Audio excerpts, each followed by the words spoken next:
Hi, welcome back to my garden. My name is Jen and I'm located in Pennsylvania, Zone 6B.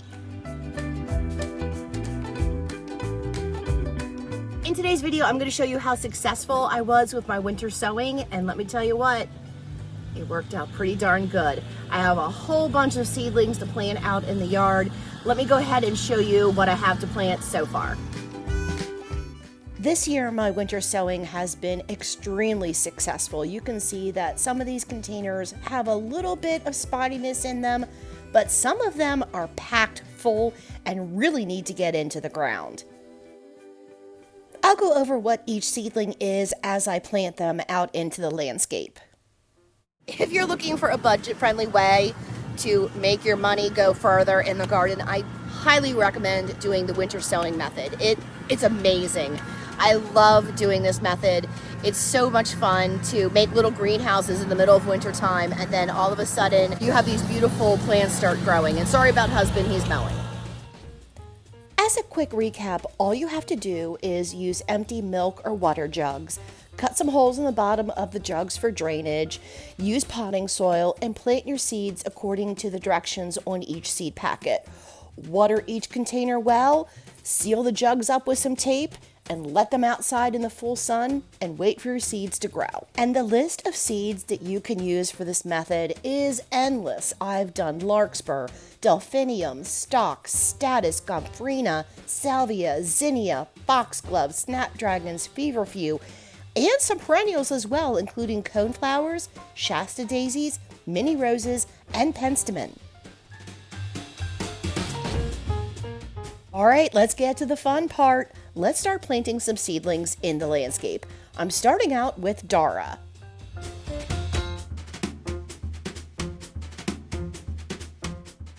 And because these seedlings are so densely planted and it's going to be really hard for me to pull each individual seedling out by itself and plant it, I'm just going to plant them in little mini clumps. And then I'm going to go back and thin out the seedlings in a couple weeks once I watch the growth rate and see if there's any seedlings that are struggling or smothering each other out.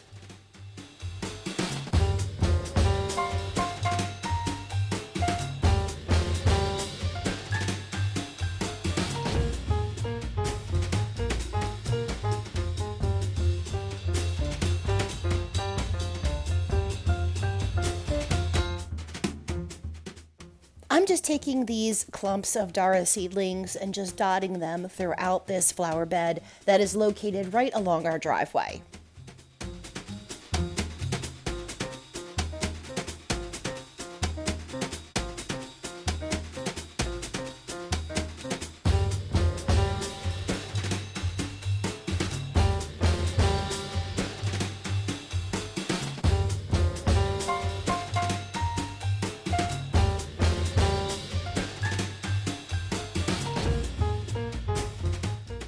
The next seedling that I'm going to plant is my favorite plant ever, and it is Ageratum. I love the blue flower on this plant.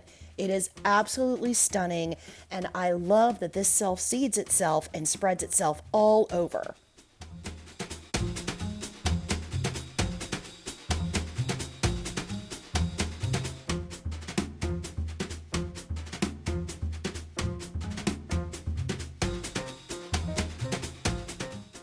I'm planting this Ageratum in a half circle around the stump of the tree that we cut down earlier this year. It was a Bradford pear tree, and that is a very invasive tree, so the tree had to go. And I'm hoping that this Ageratum just fills in this whole area.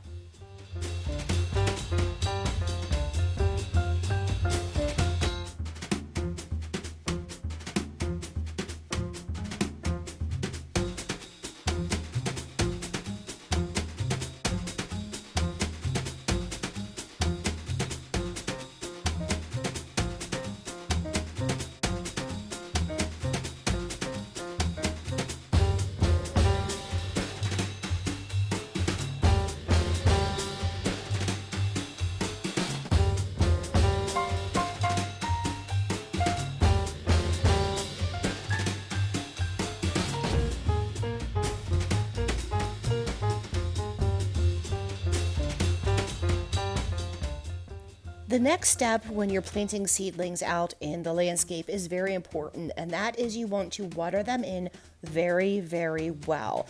It is a bit of a shock for the seedlings to be moved from their happy little greenhouse containers out into the landscape.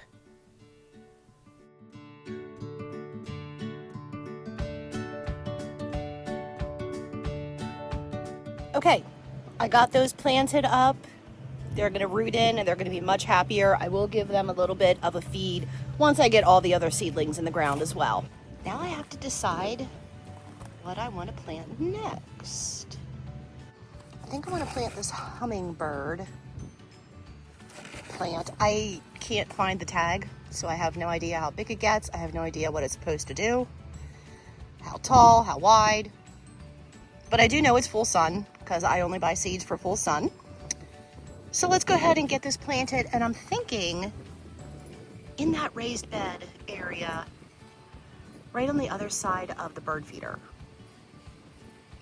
I got all of the hummingbird plant planted and realized I didn't hit the record button. So let me show you where I got all these little seedlings planted.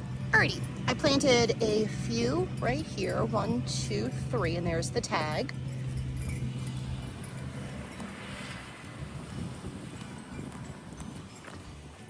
And then I planted 2 right here, 1, 2.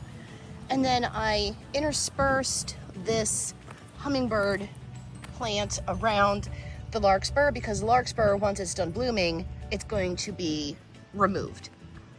So hopefully this will fill in. There's one right there. So I did 1, 2, 3, 4, 5, 6 over here. I had enough of the hat and the hair in my face, so put my hair up. Now let's go get those hummingbird plants watered in. While I'm here, let me give these 2 hanging baskets a good water.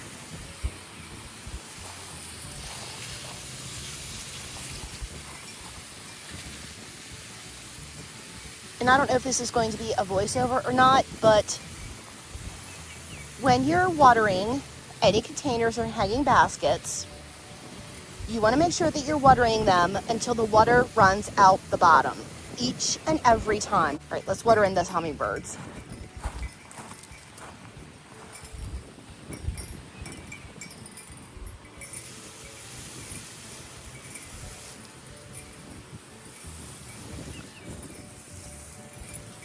And to keep your little seedlings nice and happy and for good blooms, you're going to want to follow up with a water-soluble fertilizer about once a week.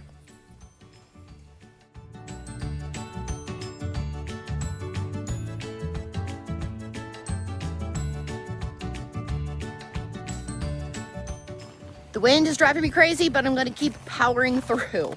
Man, the winds are just so wicked here. The one thing about this property is we have an amazing view. I'll flip you around and show you in a second, but the winds just whip off of the mountains and just slam our house, and it's so annoying.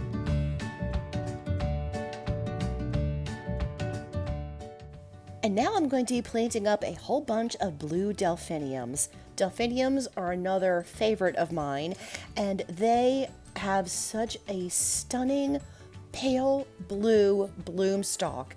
It's absolutely beautiful, and I love it.